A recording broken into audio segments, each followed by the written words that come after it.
Hey everybody, Brett from Starries Gaming here with a first look at Micromanagement Sim 2015. I mean, Grand Ages Medieval. This game is, well,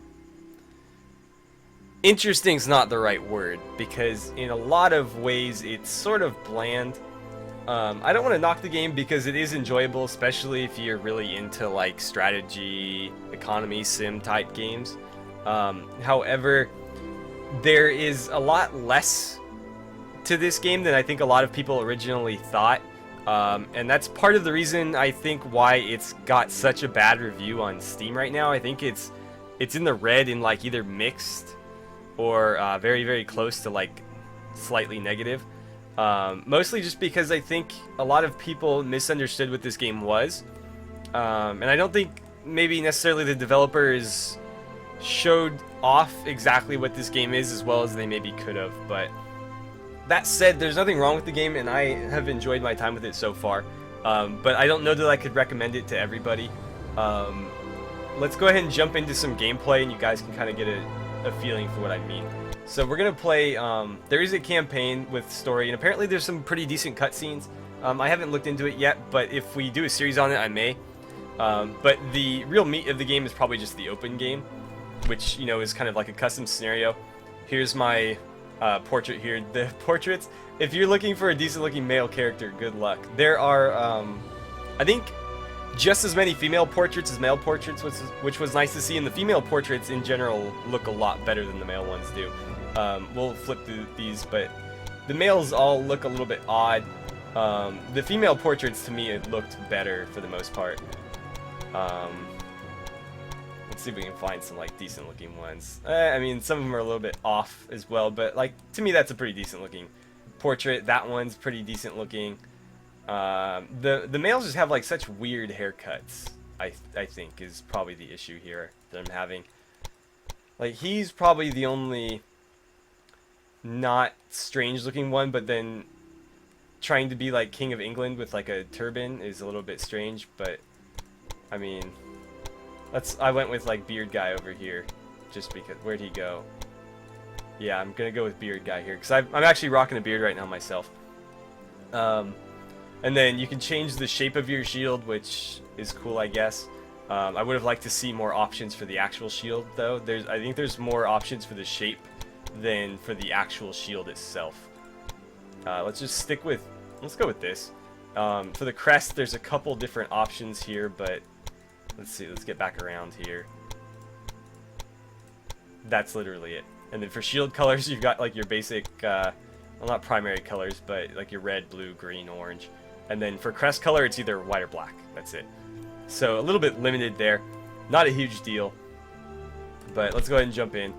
Now, you've got your choices of all of, you know, Europe here, or, you know, what was formerly the Roman Empire, basically. You can just do like Northern Europe here. You can do like just the Mediterranean. You can do like the East, so Eastern Europe, Scandinavia, Russia, and the Middle East. You can do the Black Sea, so just this area right here. You know, Greece, and I don't know what to call this at that time period, but you've got like Hungary and Bulgaria and Romania in there. And then Turkey, Ukraine, and, you know, all the Eurasian countries in there. And then just the little part of Western Europe here. And we're gonna just do all of Europe because why not? Starting region, let's play as, let's go with Britannia. Although I feel like everybody's gonna do Britannia, but just because we're doing it right now doesn't mean we'll do our series there. So, starting town, we'll just pick London because what the heck.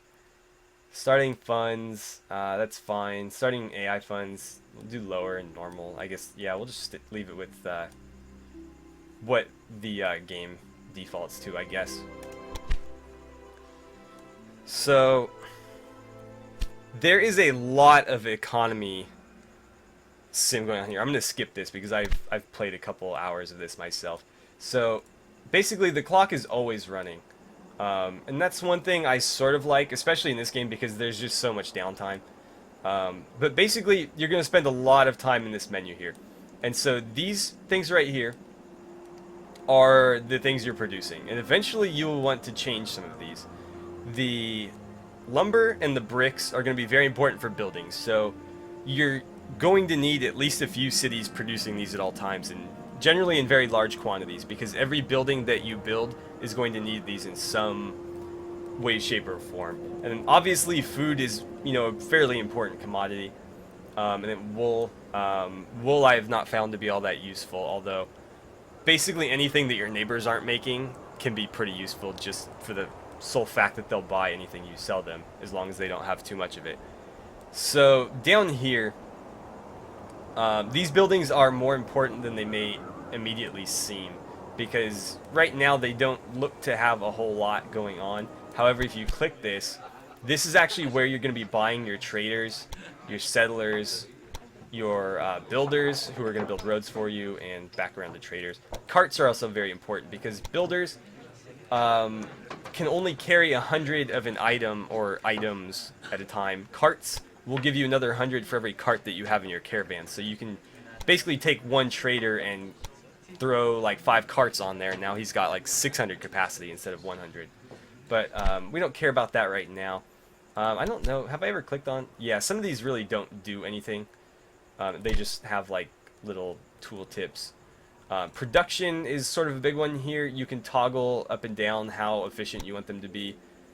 So you can handicap it a little bit if you're making too much, but that's never really a concern here, because if you're playing smart, you should be building things that you can sell to your neighbors, and so there should be no reason why you would be worried about excess, because excess means money if you're playing properly. Trade is probably the single most important screen in the game here. So everything commodity-wise in this game is measured in barrels, and so basically lumber, I've got 112 barrels of lumber, if that makes any sense. 224 barrels of bricks. And these little green barrels here are basically the supply and demand that we currently have. So something that we have 4 barrels of is essentially excess. Something that we have 0 barrels of is something that we have obviously no quantity, and so something that we would want to import. And then something with about 2 barrels is generally something that we have enough of, but we shouldn't be getting rid of. And so the general rule of thumb in this game is when you're buying and selling, you should never be buying or selling anything that they have 2 barrels of or you have 2 barrels of. If they have 4 barrels of something, then you should buy basically as much as you can until they're down to about 2 barrels.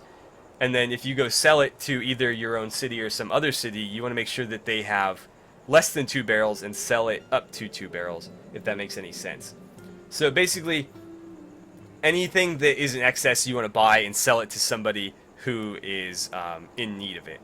And whether you're buying from another city and selling to your own city, or buying from your city and selling to another city, you're making profit either way. You just need to play supply and demand. Consumption is somewhat important, but you're not going to have to worry about this too often.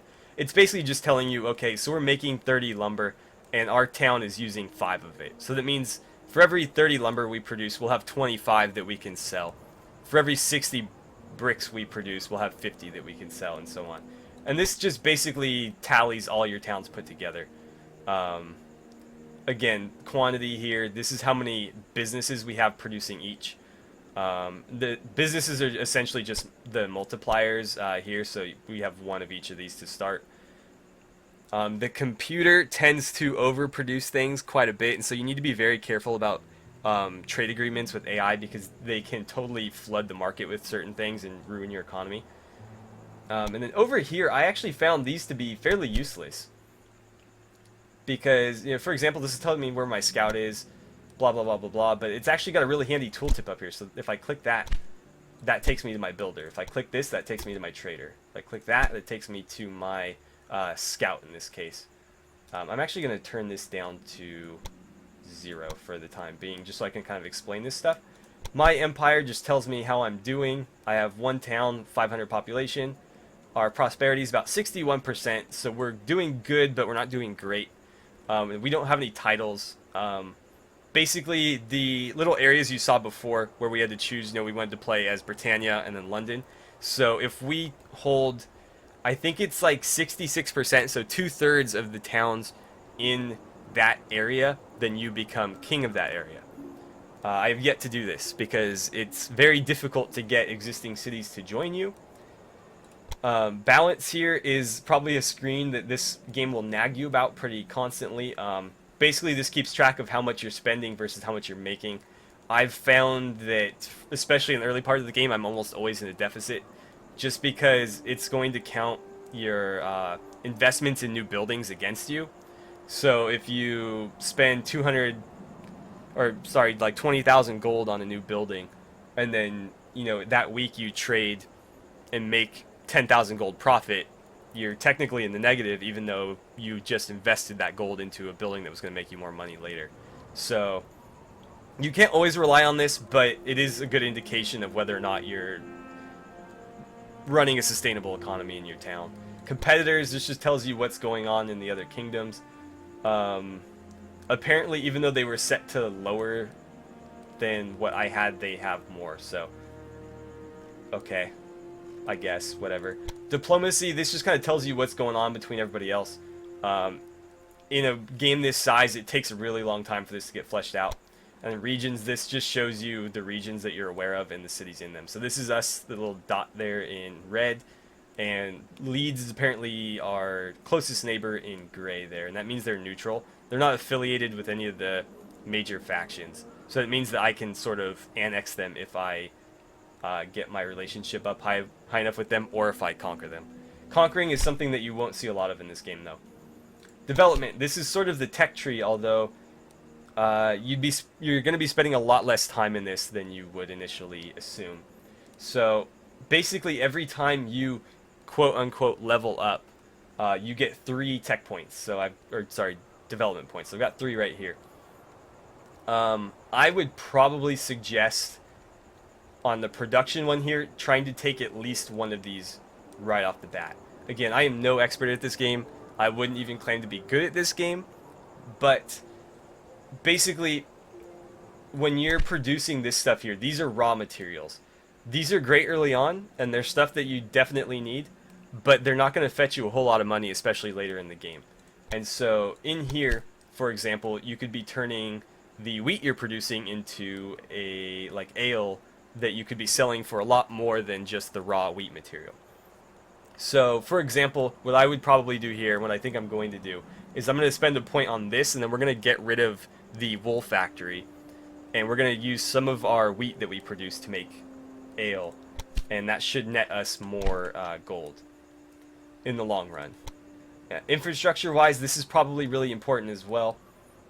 Let's see. Construction yard, I didn't find that all that useful. Storage tech was pretty useful.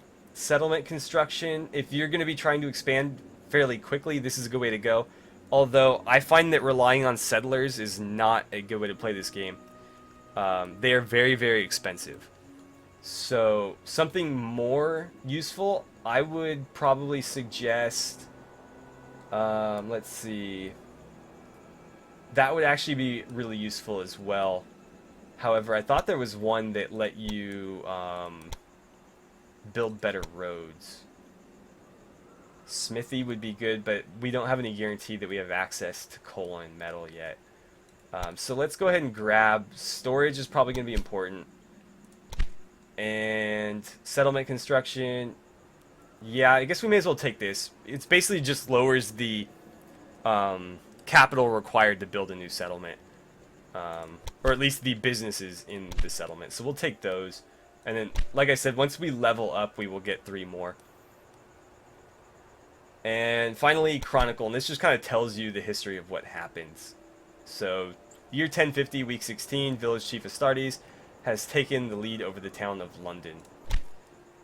And so, what we want to do, very first of all, is probably build a chapel here. Basically, if you right-click on stuff, it just closes it, which is kind of annoying. So let's click this. Without a chapel, a town cannot host more than 3,000 citizens. The chapel can be upgraded to a church. And so, fairly low cost here. A little bit of, well, I keep calling this gold, but it's just like money. It's generic money. 24,000 is quite a bit, but you see we start with 300,000, so it's not too much. But again, this basically, without this, you have a cap on your total citizenry, I guess. So maybe not immediately required, but definitely something to consider down the road. More importantly, though, we want to get rid of... Oh, I keep right-clicking stuff. This right here, and this is the most awkward menu I have seen. And actually, this is the one I'm referring to, but let's see. Let's get rid of wool. Get rid of wool. Okay, so we need to demolish the businesses. I forgot about that. So let's see. No, I don't want to commission that. I want to get rid of it. So we go to -1 and then hit demolish. Then we go here. Can untick that. Now we can tick this. And then we need to click on this and then build one of these. A little bit weird, and especially later on, I think the menu changes slightly to where you can basically select them all at once, but you have to do this weird like highlight toggle thing that's not immediately clear what it's doing. So now that we've got that done, let's find our trader, and it doesn't seem like we have one, so we might need to make one. So let's go ahead and recruit one. And you only get one per town. And now that we've got that going, let's get the clock running. I'm going to do 3 times because that seems to be a pretty good we're practically there. Pretty good amount of time, in my opinion. 1 times is a little bit slow. Anything less than that is extremely slow. So let's hop in here, and we're going to go talk to Leeds really quickly. Welcome. So diplomacy, I am sure you will be impressed by the size of our barracks. is where you're going to be dealing with other factions most often. That and their trade menu here. The trade menu is grayed out right now because we do not have a trader present. So let's submit an offer. Well then, tell me about And your it's offer. basically just, you know, we offer this in return for this. So we're going to... Actually, I think we already have a trade agreement with them. Yeah, we do. Okay, so we already have a trade agreement. Now, while we're in this menu, there's 2 important things to notice here. The first being this number right here. This is your relationship with them, and this is purely a function of trade. So the way this works is, say, you know, they've got very, very little of pottery. They've got 2, so basically no barrels on here. It's something that they're very, very short on. If I came in and bought all these, not only would I be paying a lot of money, but I'm basically buying something that they already have a shortage in. That number is going to go down. If I bring in a bunch of stuff that they don't have and sell that to them, that number is going to go up because I'm providing them with stuff that they need. And so they're going to like me for it. The same goes for, say, if they had 4 barrels of lumber across here. If I bought a whole bunch to where they were down to 2 barrels, they would be happy with me as well because I'm basically giving them money in return for excess that they didn't need. So basically, it sort of rewards you just for playing supply and demand within that city, and, you know, bringing them stuff that they need, which obviously you would want to do anyways because it's going to be more profitable for you. Now, the other interesting thing here is sympathy, and this is a really, really strange option that I don't fully understand yet because in the tooltip it sort of says it functions one way, but it really doesn't. And so what the help menu says about sympathy is that every time that you successfully negotiate with another faction, this rating should go up. In my experience, it doesn't. For example, when I was doing my test playthrough, I had this maxed out to 100% on my neighbor. Actually, a couple neighbors. I had 3 cities around me. All 3 were at 100% relations. However, well, no, before I say that, 100% here, and then all 3 of them, I was at the highest possible diplomatic relationship here. So we were basically like allies. And so according to the help menu, every not alliance, every treaty we negotiated, basically, we should have gone up here. However, none of them went up more than 40%. They all started at 40 and remained there, even though I had negotiated several treaties with them. And it does mention, too, if you accept treaties they offer you, they'll also go up in sympathy. I accepted a handful of those, and again, I saw absolutely no change in sympathy. So I don't know if that mechanic's completely broken. I was on the forums and somebody mentioned that you can apparently offer to like buy sympathy. So if I say, hey, I'll give you 10,000 gold, you know, will you give me sympathy? Apparently, that should work. I'm actually, you know what? Let's go ahead and try it because this is sort of one off. Okay, so that did work. 5%, not a whole lot, but I think that is a factor of how much money you have. So if I'd given them 100,000, which you know is a third of my money, that would have gone up considerably more. Where if I only had like 10,000 left and I gave them 5,000, it would have gone up a lot more. But yeah, so that is the diplomatic menu, and I'm probably spending too much time in the menus. But that is this game. You're going to be spending a lot of time in the menus. So be prepared for that if you decide to purchase this game. So now, let's pause here. I wish there was a pause button. You can press space to speed things up times 10. You can see when I press it there. But I wouldn't do that too often. Actually, you know what? Let's toggle this down to 1, and I will just use that instead. So you can see right here, there's a trader tab now. So we'll click that, and this brings up his menu. You can set up routes. I generally do not early in the game because the production is too inconsistent, and so they tend to just not have the commodities that they're supposed to be grabbing.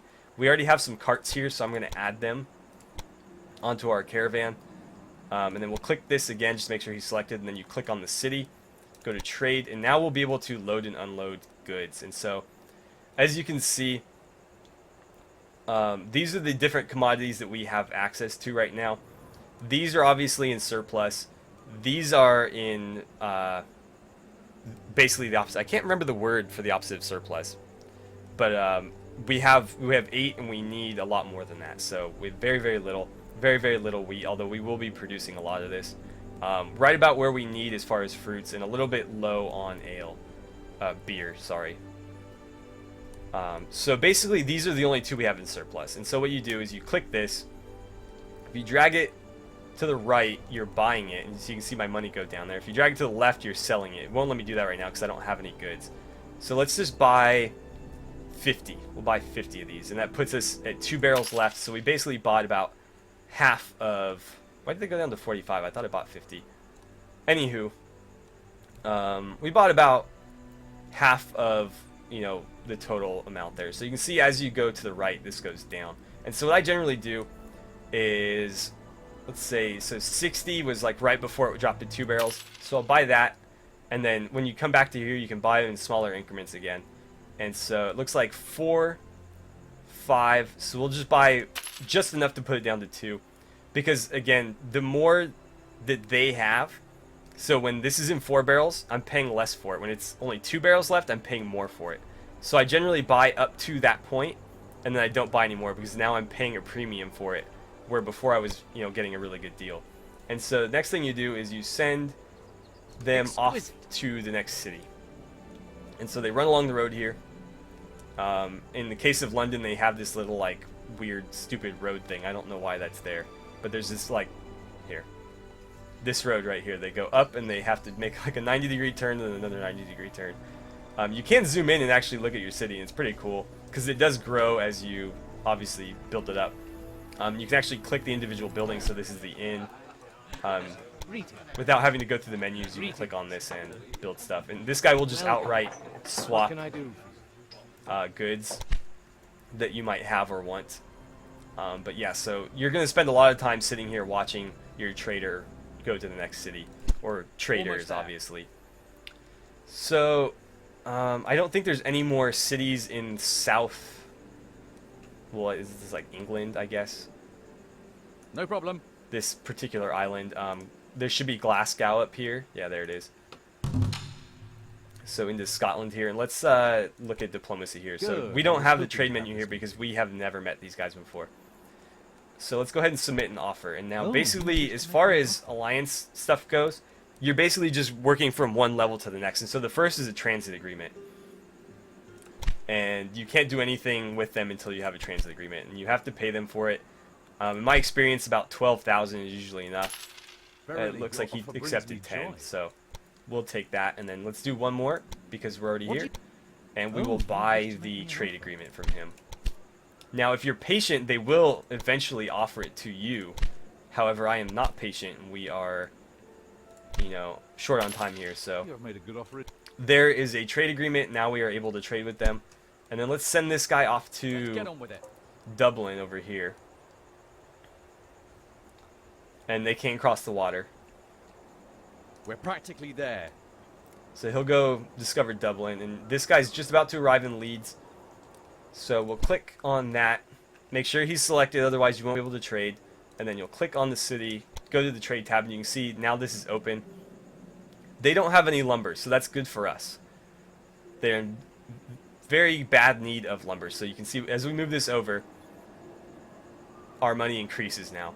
And generally, the number of barrels will go up. They're in desperate need of lumber, though, so that didn't increase theirs at all.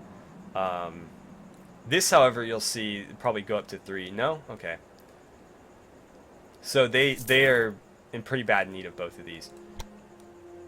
And they didn't have anything in surplus, so let's go ahead and head up to Glasgow and see if they have anything for us to buy. It said I got a diplomacy quest, but there's nothing over here. It'll pop up in this corner over here. Okay, and there's Dublin. Let's see what Dublin's up to. So diplomacy. Nice of you to. What Let's exactly submit are an you offer here. And what do you want in exchange? Let's see if I can get it for. Let's try 8. I'm always hesitant to lowball them though, because they will refuse to negotiate with you for a while. Your demands. Okay, he's still not convinced, so let's up it What to exactly 9. are We you might be able to offering convince me, him with 9. What do you? Your demand. What exactly are you offering me, and what do you want in exchange? I There we go. accept your offer. And we'll do one more for the trade agreement. Greetings. Unfortunately, there is nothing to negotiate. Okay, so he's a little bit upset with me apparently, but that's fine. Let's send you down here. Basically, you just always want your scout running around. If you ever get into trouble, you can just flee. It's not a big deal. How are we doing over here? So we've got a surplus of bricks again. We're starting to get close to a surplus on beer. We're still low on grain and fruit, and that's probably because if we look at consumption, we're probably using just about everything we're making. Yeah.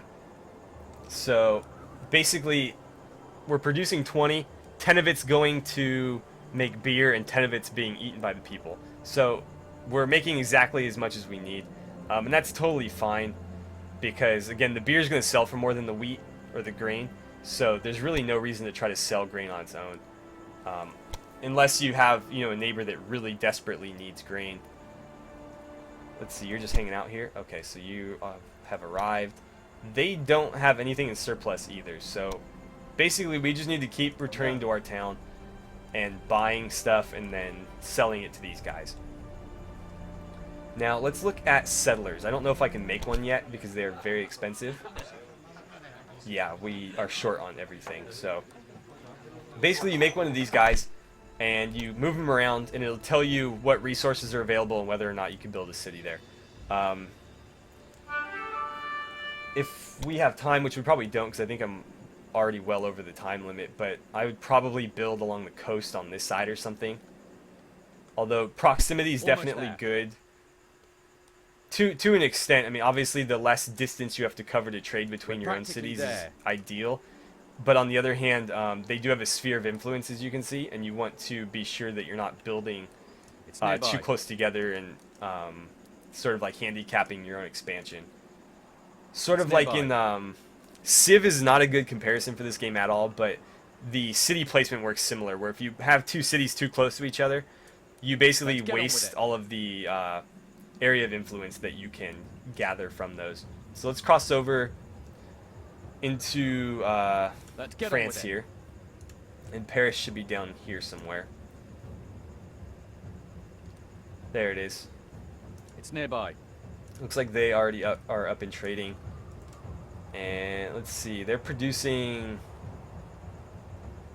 trying to produce meat, metal, and cloth, but they don't have any of the raw materials. So if we were making wool, this would be a great place to sell it because they need it to make their cloth. Welcome to my town. I'm not gonna get involved with these guys because, again, this isn't gonna be a playthrough. This is just one episode. we might do, actually, I'm fairly certain we will do a playthrough on this. However, I probably won't be using this particular save. Has our guy arrived yet? He's almost there. So I'm going to hit space to fast forward. And so what we'll do is we'll click that, go back in here. And again, it looks like we just have surpluses of lumber and bricks. So we'll keep selling them. And again, I like to get... So that's the most I can buy without going under 3. And then we'll go 1, 2, 3. Actually, wait, was it just 1? So 1 more. And that's basically the most I can get without paying too much for it. Because again, you don't want to be buying at 2 barrels because it's going to be more expensive than buying at 3 barrels. So we'll go like that, and then 1, 2, 3, 4, 5 is the most. Okay. And then we'll send him off to Leeds again. And so basically, you're basically, blah, blah, blah. You're just running back and forth between the different towns, selling stuff to people who need it and buying stuff from people who have too much. And that is pretty much the entirety of this game. Obviously, you can bring cities into your kingdom and build new ones of your own. And so, for example, if I wanted to take Leeds, I can't do anything right now because we don't have anybody there. Where did my scout go? Let's send you up there so I can show you guys this really quickly, and then I think we'll end the episode since I've probably gone on way too long. But yeah, we'll send him up there. And so in order to bring a city into your kingdom or what have you, you go into diplomacy. Well then, tell me. And I think you can offer this at any time. Let's see, retain alliance. Not what I'm looking for. I don't think our alliance is high enough. Sympathy, gold, commodity. Oh, here we go. So town leads. And so basically this right here needs to be 95%. Not that difficult to do, surprisingly. As long as you're constantly buying and selling stuff from them, and you're doing it at like fair market values, so you're not like buying stuff that they need and you're not selling them stuff that they already have plenty of. That should be relatively easy to achieve. However, the sympathy level needs to be at 80%, and that's very hard to achieve without buying it from them. Because again, it's supposed to function through diplomacy, which it doesn't seem to. And again, let's offer them a peace agreement here for 10,000 gold, and we'll see if this changes all, which I'm fairly certain it won't. Okay, so went through, but again, didn't change that at all. Well then, let's offer them, because again, I'm not going to use this. Let's offer them a bigger chunk of money here, just to kind of experiment. Let's give them 25,000 this time. We'll see. Last time we got 5%.